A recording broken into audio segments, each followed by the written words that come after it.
Hepinize merhabalar. Bugün farklı bir tarif yapacağız. Sizden çok istek alan bir tarif. Daha önce Beef Wellington videosunda ben etin etrafına dana bacon sarmıştım. O zaman çok istek oldu. Halen daha da insanlar yazıyorlar abi ne zaman yapacaksın diye. Şimdi bu dana bacon dediğimiz nedir? İlk baş bunu bir açıklayayım. Çünkü bir anlam karmaşası var. Bacon normalde domuzdur arkadaşlar. Ama biz domuz yemiyoruz. Ben kendi adıma yemiyorum. Normalde domuzun göbeğinden yapılan bir çeşit domuz pastırması diye Türkçeleştirilmiş bir şeydir bacon. Ama bizdeki pastırmayla hiçbir alakası olmadığı için ben pastırmayla domuzu aynı cümlede kullanmak istemiyorum için açıkçası. O yüzden de bacon bizim için farklı bir kültür. Biz buna dana bacon diyoruz. Yani yabancılar da aslında bu şekilde söylüyor. Beef bacon diyorlar. Şimdi bunun için şöyle bir etim var. Dananın kaburga kısmından ama yağlı bir kaburga olması gerekiyor. Benim bu tarifin uzamasının sebebi de bu. Hakkını verebilecek bir kaburga olsun istedim. O yüzden de birazcık uzadı açıkçası. Şimdi isterseniz yapım aşamalarına başlayalım. Benim şöyle 2 kilo 250 gram kemiklerinden alınmış bir kaburgam var. Gördüğünüz gibi gerçekten çok güzel bir yağ dağılımına sahip bir et. Şimdi ben şöyle bir kabın içerisine 1 litre sıcak su koyuyorum. Bu şarküteri grubuna giren bir ürün. Bu tür ürünlerde biz genellikle daha önce pastrami videosunda da şöyle nitritli tuz kullanmıştık. Bu yabancılarda Instacure 2 veya Pink Salt veya pembe tuz diye geçer. Bu normal salamura tuzu. Şimdi bunu ben daha önce İngiltere'den almıştım. Türkiye'de bu şekliyle saf hali satılmıyor. Türkiye'de satılan şekli bu. Şöyle nitritli tuz diye satılıyor. Şimdi bunun arkadaşlar içerisinde nitrit oranı karıştırılmış vaziyette. Yani biz normalde hani atıyorum buna 150 gram salamura tuzu, 30 gram nitritli tuz kullanıyoruz. Örnek veriyorum. Bunun içerisinde bu nitrit oranı karıştırılmış halde %2,5 nitrit bulunduruyor. Şimdi Türkiye'den alıp yapmak isteyen arkadaşlar isterseniz bu tuzla yapabilirsiniz. İsterseniz ben nitrit kullanmayacağım arkadaş derseniz çabuk tüketmek şartıyla sadece salamura tuzuyla da yapabilirsiniz. Ben şimdi bugün size örnek olması açısından direkt bununla yapacağım. Toplamda benim 4,5 litre suyum olacak. 4,5 litre su için ben 180 gram bundan kullanacağım. Dediğim gibi arkadaşlar bunun tamamı nitrit değil. Burada yanlışlık olmasın. Evet. Bunun içerisinde normal bildiğimiz sofra tuzu. Onun dışında da belli bir miktarda da nitrit var. 250 gram kadar esmer şeker kullanacağım. Tuz yüzünden tuz oranı biraz fazla baskın oluyor. Burada şekeri çok gören arkadaşlar isterse eşit koyabilir. Fakat biraz fazla koyarsanız daha dengeli bir tat elde ediyorsunuz. Onu da size söyleyeyim. Bu kadar yeterli. Yaklaşık 10 grama denk gelecek kadar top hardal koyuyorum. Karışık tane karabiberler var ya, onlardan koyun, yoksa tane karabiber de koyabilirsiniz. Toplamda 12 gram. Ben hepsinden 4'er gram ayarlıyorum. Evet, toplamda 12 gram kadar tane karabiber koyuyorum. 10 gram kadar da tane kişniş koyuyorum. Şöyle bir tutam defne yaprağı koyuyorum. Şöyle güzelce karıştırıyorum. Bunun içerisine rezene koyanlar var. Ben rezeneyi hiç sevmiyorum. İsterseniz bir 3-4 gram kadar rezene ekleyebilirsiniz. Kabuk tarçın ekleyebilirsiniz. Ben böyle ette o tür ne bileyim hani anasondur, tarçındır, o tür lezzetleri sevmiyorum. Rezene falan daha önce mesela bir İtalyan sosisi denemiştim. Yani yiyemedim ya. O kadar böyle hoşuma gitmiyor tadı. Böyle etin içerisinde tatlı tatları sevmiyorum. Karışımı içine iyice erittikten sonra içerisine suyu soğutmak için buzlu su ekliyorum. Toplamda 4,5 litre su kullanacağız. Bu noktada bakın suyunuzun buz gibi olması gerekiyor. Bu çok mühim. Yoksa etiniz pişmeye başlar. Şimdi eti ben bu şekilde koyacağım. Üzerini bir streç filmle kapatacağım. Buzdolabında mümkünse 1 derece 2 derece olsun, daha iyi olur. Daha garanti olur. Bunun Şöyle üzerine bir hafif ağırlık koyacağız. Bir cam vesaire bir şey olabilir. Yani etin batmasını sağlayacağız ve her gün bunu alt üst edeceğiz arkadaşlar. Veya en azından 2 günde bir gelip yüzünü alta, altını üste şeklinde bunu çevirmemiz gerekiyor. Şimdi bu şeklinde bir hafta kadar buzdolabına kaldırıyoruz. Bir hafta sonradan tekrardan merhaba. Etimizi bir hafta dolapta dinlendirdik. Ben 1 derecede tuttum. Üzerine ağırlık koyarak tam bir hafta şu an dinlenmiş oldu bizim salamura suyumuzda. Artık etimizi salamuradan çıkarma vakti geldi. Bu sahneyi pastrami videosundan hatırlıyorsunuz. Aynı şekilde salamura ettik. Çok benzer bir salamura içerisinde. Pastrami ile bunun arasındaki fark şu. Pastrami mümkünse daha yağsız etlerden yapılıyor. Hatta ben videoda söylemiştim, yağlı kısmını da kullandım diye. Ama normalde pastraminin filet denen şu altındaki yağsız kısmını kullanıyorlar. Bacon'da ise tam aksine çok yağlı. Bulabildiğiniz en yağlı et daha iyi sonuç verecektir. Onu brisket'tan yapıyoruz. Bunu kaburgadan yapıyoruz. Pişirme noktasında yine farklı detaylar var. Onu da az sonra anlatacağım zaten. Yani yapılışı pastramiye çok benziyor ama bu biraz daha kolay ona göre. Salamura suyunu boşalttım. Buna soğuk normal su koydum şimdi içine. Etimi de bu şekilde bırakıyorum. Bunu bırakma sebebimiz, bırakmasanız da olur. Direkt çeşmenin altına yıkasanız da olur ama ben şimdi mangalımı yakarken zaten biraz vakit kaybedeceğim. Bu arada fazla tuzunu atsın diye ben bu yöntemi kullanıyorum. Şöyle soğuk suyun içerisinde 20 dakika, 1 saat, yarım saat çok önemli değil. Bu et çok kalın bir et olmadığı için çok önemli değil. Bunu bu şekilde bırakalım. Biz şimdi mangalımıza geçelim. Şimdi geçen kullanımdan kalma şöyle bir miktar kömürüm kalmış. Yine uzun bir pişirme olacak. Çok düşük sıcaklıklarda uzun süre pişireceğiz. O yüzden de ben yine şu benim Kokos Grill, artık biliyorsunuz bunu. Uzun süre yanabilen briket kömürlerinden kullanacağım. Şimdi bu sefer bunun içerisinde yine çok az, yani aşağı yukarı 12-15 arası briket bizim için ilk etapta yeterli olur. Hem daha ince bir et olduğu için hem de pişirme sıcaklığımız daha farklı olduğu için bu çok uzun sürecek bir pişirme olmayacak. Yani 6 saati geçeceğini pek tahmin etmiyorum. Az kömürüm olduğu için bir tane tutuşturucu yeter. Şöyle kömürlerin altına gelecek gibi koyun bunu. Bakın bunun çıkardığı alev yüksek. Şöyle kömürlerin olduğu yere denk gelecek şekilde koyarsanız sorun yaşamazsınız. Bu yaklaşık 5 dakikaya hazır olacak. 5 dakika sonra görüşürüz. Şimdi kömürlerin tamamının yanmasını beklemiyoruz. Çünkü zaten ağır ağır pişeceği için sadece bu şekilde kömürleri dizeceğim. Biz buna hilal taktiği diyelim abi. Yılan taktiği değil ya. Evet, hilalli diyebiliriz. Bu kadarı yeterli. Şimdi bu işlemde ana lezzeti verecek olan şey füme. O yüzden de şöyle orta büyüklükte parçalardan aralara meşe odunları yerleştiriyorum. Bu ateş bu şekilde, hatta şöyle koyalım belki tamam bitmez. Bu şekilde gidecek. Şimdi önemli detay, ateşi yanma esnasında alttaki bütün havalandırmaları açmıştım. Bunlardan ben şu an 2 tanesini kapatacağım. Bir tanesini de şöyle yarım açık bırakacağım. Yarımdan biraz fazla. Bunu neye göre ayarlıyorum? Bu birazcık tecrübe. Üst kapağını da kapatalım.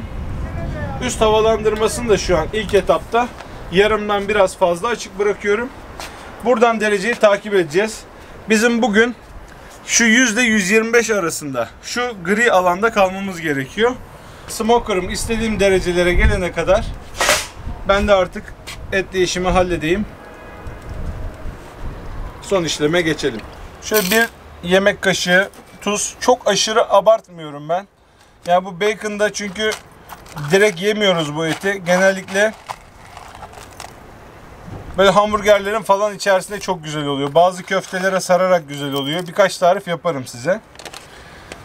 1 yemek kaşığı tuz koydum. 1 yemek kaşığı karabiber koydum. Yine hemen hemen 1 yemek kaşığı kişniş. Yarım yemek kaşığı kadar da toz sarımsak. Şimdi bunları çekiyorum. Şöyle baharat karışımımız hazır. Şimdi etim zaten nemli. Bunu kurulamayacağım. Direkt baharatın daha iyi yapışmasını sağlayacak. Her zamanki gibi rüzgar olduğundan bu benim işime geliyor şu an. Şimdi bunu öyle çok aşırı abartı şekilde baharatlamıyorum. Sadece biraz lezzet versin diye. Çünkü genelde bunu başka lezzetlerle beraber kullanıyorum. Çok baskın bir şey olsun istemiyorum.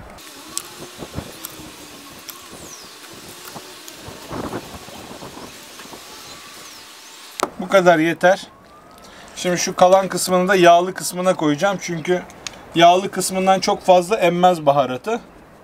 Bu tarafı biraz daha şu ziyan olmasın diye de bunları da ekleyeceğim üzerine. Şu an artık etim hazır. Evet, yaklaşık bir 15-20 dakikadır boş çalıştırıyoruz. Şöyle görebileceğiniz gibi şu an 100 derece sınırlarına geldik. 100 ila 125 arası problem değil. Mümkün olduğu kadar düşük. 100-110 en iyisidir bu iş için. Gördüğünüz gibi dumanlar da tütmeye başladı. Etimi alıyorum. Direkt buraya koyuyorum. Şöyle etin derin bir kısmına. Şöyle bakın. En kalın yeri burası. En kalın yerinden şöyle ortaya gelecek şekilde termometreyi batırıyorum. Bu kablosuz bir termometre. Telefonla birbirine bağlanıyorlar. Telefondan izleyebiliyorsunuz. Şu altta gördüğünüz 65 derece benim hedefim. Şuradan istediğiniz şekilde ayarlayabiliyorsunuz bunun sıcaklığını. 65-66 diyelim. Şu an etimizin sıcaklığı 9 derece. 66 derecede bize uyarı verecek. Artık kapağı kapatabilirim. Bu şekilde birkaç saat pişecek. Ara ara bir kontrol ederiz. Halen daha 100 derecelerdeyiz. Gördüğünüz gibi 2,5 saat oldu. Bir durumuna bakalım. Et gayet güzel görünüyor. Kömürler de bayağı bir gitmiş. Pişirmeye devam ediyoruz. Çok fazla bir yolumuz kalmadı bu arada. Benim beklediğimden biraz daha hızlı gidiyor. Evet arkadaşlar, yaklaşık 4 saat falan oldu. Şu an artık hedefe ulaştık diye tahmin ediyorum. Etim böyle gözüküyor. Karnımız aç yine açık YouTube. Meaty cheesy, meaty cheesy. Tam banacağım yine ekmeği ekrana. Meaty cheesy, meaty cheesy. Termometre bana olduğunu söylüyor ama ben yine ikinci bir termometre ile de kontrol edeceğim. Hedefimiz 66 dereceydi. Şu an 66'ya gelmişiz. Hatta bir derecede geçmişiz. Bunu alabilirim. Etimi alıyorum. Bu et öyle hemen tüketilecek bir et değil. Bunu bu şekliyle ilk başta birazcık dinlendirmemiz gerekiyor. En az bir 3-4 saat, mümkünse bir gün dinlenmesi gerekiyor bu etin. Kaburga etinden bir sürü şey yapabiliyorsunuz. Bu bizim şu an yaptığımız dana bacon. Dana bacon yarı pişmiş olarak saklamamız gereken bir ürün. Bunu ince ince dilimleyip daha sonra işte köftelerde, burgerlerde vesaire çok güzel oluyor. Güzel ağır bir füme tadı oluyor. Onun dışında da bir baharat katkısı oluyor. Şimdi bunu bu şekliyle kesip yiyebilirsiniz ama birazcık böyle sakız gibi olacaktır. Çünkü kaburgayı normalde bizim böyle lokum gibi yiyebilmemiz için en az 93-94 derecelere kadar pişirmemiz gerekirdi. Bu şu an 66-68 civarlarında kaldı. Bizim için yeterli. Etimiz gayet güzel görünüyor. Kaldıralım. Şimdi hemen dilimlemiyorum. Bunu en az bir 3 saat dinlendirmemiz gerek. Yoksa çok fazla su kaybı olur şu an bunda. Bunu soğuk dilimlemeniz daha iyi olacaktır. Hem etin içerisindeki damarları da o zaman daha iyi görürüz. Şu an etimiz sıcak. Eti dün pişirdik. Dün açıkçası çok yoruldum. Bir daha da böyle dilimlemeyle yemedi yani. Birkaç saat normal oda sıcaklığının altına inene kadar dışarıda beklettim. Ondan sonra buzdolabına koydum. Dünden beri yani 24 saate aşkın bir süredir buzdolabında bekliyor eti. Oh, buram buram füme kokuyor. Şu an etimin durumu bu. Çok iştah açıcı gözükmüyor tabii ki. Bu eti şu an yarı mamul olarak düşünebilirsiniz. Çünkü dün de açıklamıştım. Normalde kaburga 94 dereceye kadar pişmesi gerekir. Bu 66 derecelerde bitirdik. Şu an et pişik aslına bakarsanız ama kaburga olduğu için sert. Yani bunu normal et gibi tüketmeyeceğiz. Bunu ince ince pastırma şeklinde dilimleyeceğiz. Burgerlerin içine, köftelerin etrafına veya işte bazı sosların içine pişirerek gerçekten çok lezzetli oluyor. Yani imkanı olan arkadaşların evlerinde bulundurmasını tavsiye ederim. Şu kadar bir parça bana neredeyse bir yıl gidiyor. Hani şu an kessem de suyu vesaire artık her şey içinde. Sadece şöyle ortasından bölüyorum. Etin yağ dağılımını görmeniz için. Ankara'da özel kasaptan aldım bu eti. Yani bacon videosunun uzun sürme sebebi bu. Gördüğünüz gibi resim gibi bir et. Şimdi et yine kırmızı. Hatırlarsanız pastrami'de olduğu gibi bunu da bir hafta nitritli tuzda salamura içerisine beklettik. Et şu an pişik. Ama bu gördüğünüz kırmızılık tamamen tuzun etin rengini korumasıyla alakalı. Ama bu şekilde tüketmeyeceğimiz için dert etmeyin. Şu şekilde mümkün olduğu kadar ince olması lazım. Bu şekilde dilimleyebilirsiniz. Ama bıçakla ne kadar olsa ister istemez biraz kalın düşüyor. Benim şöyle bir tane ev tipi dilimleme makinem var. Ben zaman zaman etleri dilimlemek için kullanıyorum bunu. Et bilimi seni bayıltabilirdi tek dilimi. Açıp izledim 3 bölüm üstüne, dedim ki herif harbiden işin ehli biri. Mustafa abi karnımız acıktı Mustafa abi. Gece 2 gibi açtım videolarını ama kendime eziyet ettim abi. 5 saat pişirdin eti, oldu mu lokum? Kavurma gömüldü ekmeğin üstüne mozzarella, biraz da baharat, mis gibi koku. Sos white etler lime lime, onu dürümün arasına dürtük mü? Altı mangalına kurban abi, 4 saat izledim sağ ol tokum. Etleri Nusret'e diz, mangalı her zaman aynı temiz. Tavuk mu kebap mı oh benefis, yoktur lokması besmelesiz. Erkekler mutfağa hadi go go. Şöyle birkaç dilim kestim. Bakın.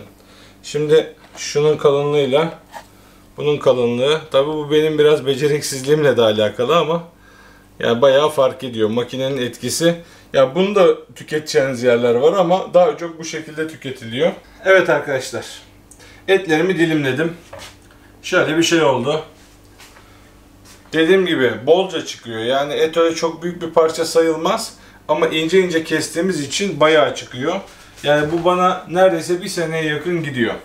Ben şimdi bir kısmını dilimledim. Bir kısmını da belki farklı kullanımlar olabilir diye şu köşe kısımları bütün bıraktım. Yani bu videoyu artık bu şekilde bitireceğim. Pişirmesini göstermeyeceğim. Çünkü daha sonra birkaç videoda zaten bunları göreceksiniz. O yüzden artık videoyu sonlandırıyorum. Daha fazla uzatmıyorum. Ama şöyle bilin, yani bunları bu şekliyle çok kısık ateşte tavaya hiç yağ koymadan, zaten yeteri kadar yağı var. Tavaya kısık ateşe koyun, birkaç dakikada bunlar çıtır çıtır olur.